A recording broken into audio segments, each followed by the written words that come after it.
There are two general types of online teaching that you should be aware of. The first is what we call asynchronous or on demand. This is when people interact at a different time, different place. The second is what we call synchronous or real time. These are the live online learning lessons that you may interact with, such as a webinar. So asynchronous online teaching or on demand, as I mentioned, people interact different time, different place. There's still interaction going on. It's not just reading or watching a video. They can communicate, but the content is mostly on demand, so they're able to access it at their own time. And you may also use communication tools like email or discussion boards. The key thing with asynchronous is that it is on demand and it's different time, different place.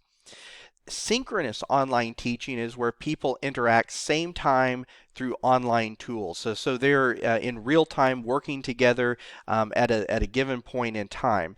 Now, you can still present content and facilitate the interaction in real time, and these are often done through things like web conferencing or real time chat tools and things of that nature.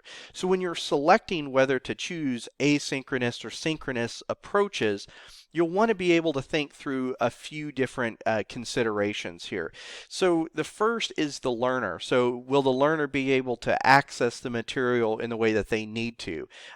Especially with synchronous delivery, that can be a key thing if you're dealing with time zones or if you're dealing with technology and internet access. The second is content. So does the mode that you're delivering the content in match the meaning of what you're trying to do? So does the content fit the mode? So the content plays a major role there.